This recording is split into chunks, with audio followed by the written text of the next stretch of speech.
Okay, so we are going to take a look at a very specific right triangle that we refer to as it's a 45, 45, 90 triangle. You're going to hear that a lot in geometry. You're going to hear it in Algebra 2. So let's learn about this 45, 45, 90 triangle that comes up throughout math. So part A, is there a relationship between the lengths of AB right here and AC in triangle ABC? Explain. So let's take a look at what we do know. It's a right triangle, so we know that this angle right here is 90 degrees. Angle B we're told is 45 degrees, so can we get angle A? Well, if we take 180 minus our 90 minus our 45, that leaves 45 degrees for angle A. So when you have a triangle where two angles have the same measurements, that also means that their opposite sides have the same measurements. So triangle ABC is isosceles.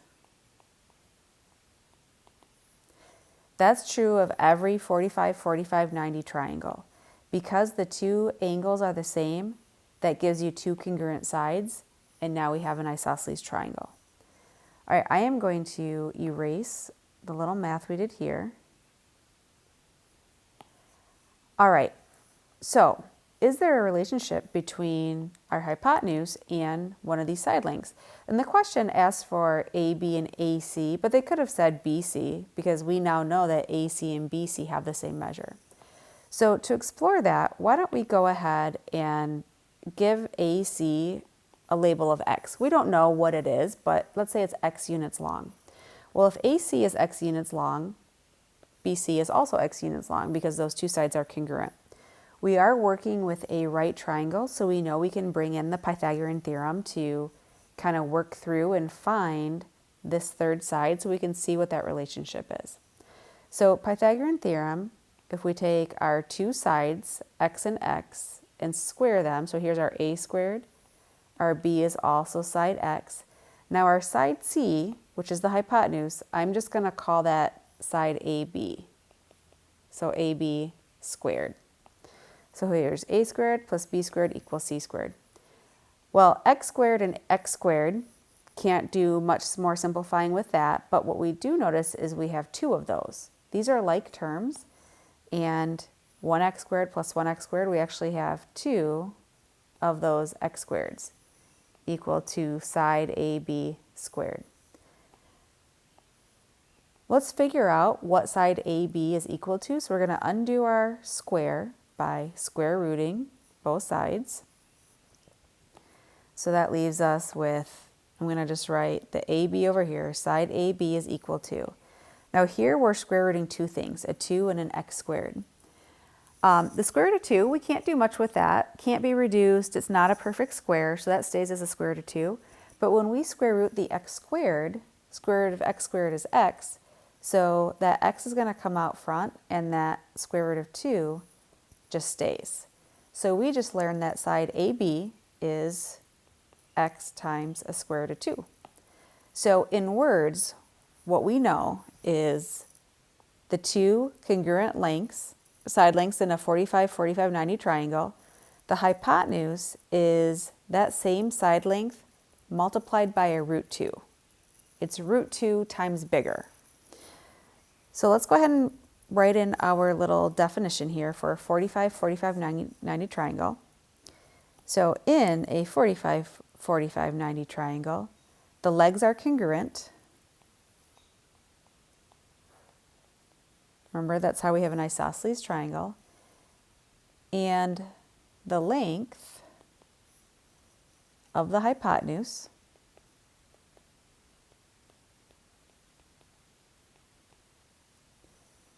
is square root of 2 times the length of a leg.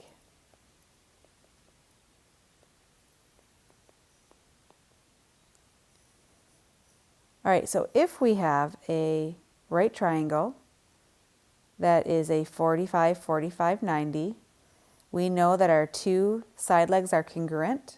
we can use an x to represent those. And we know that our hypotenuse will be that side length multiplied by a root 2. Oh, actually, I jumped ahead of myself. We're not going to say that. Let's go ahead and label. This is triangle A, B, C. So if all this is true, then we know that AC, that hypotenuse, is equal to the side length times a root 2.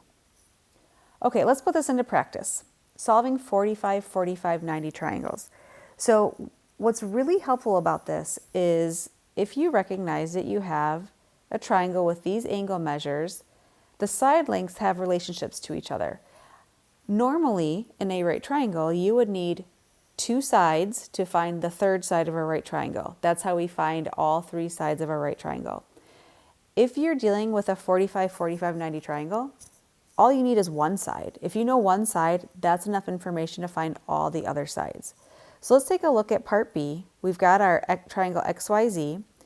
We know that in a 45, 45, 90 triangle, we're going to have 2 congruent sides. So let's go ahead and mark that. Well, if side XY is 7, side XZ is 7. And then the hypotenuse, opposite of the right angle, is that side length times a root 2. And now we have all 3 sides of that right triangle. Didn't even have to do the Pythagorean theorem. So what our XZ, let's see, XZ is 7, YZ is 7 root 2. All right, part C.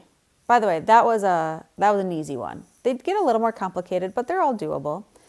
Part C, we have another right triangle, 45, 45, 90, so it's isosceles. Let's mark our congruent sides. This time, the side that they gave us is the hypotenuse. Well, remember, the hypotenuse is equal to your side length times root 2. So your side length of x times root 2, we know is equal to this 12 root 2. Well, if our side length times root 2 is equal to 12 root 2, doesn't that make our side length equal to 12? So now we know that both of our sides are 12. So that's the relationship, 12, 12, 12 root 2, 7, 7, 7 root 2. A lot of patterns emerge in math. All right, part D, find the missing sides. Oh, and guess what? We're missing the angles. We should have been told this is a 45-degree angle. So it's a 45, oh, actually, just kidding. Ha, ha, ha. How do we know that's a 45-degree angle? Because we actually were told that 2 sides are congruent, so it's an isosceles triangle. This angle is 90, that will make the other 2 angles 45. So sometimes you're given different information that will lead us to understanding it's a 45, 45, 90 triangle. So what side do we have? We have the hypotenuse. We know that the hypotenuse is equal to the side length x, which we don't know, multiplied by root 2.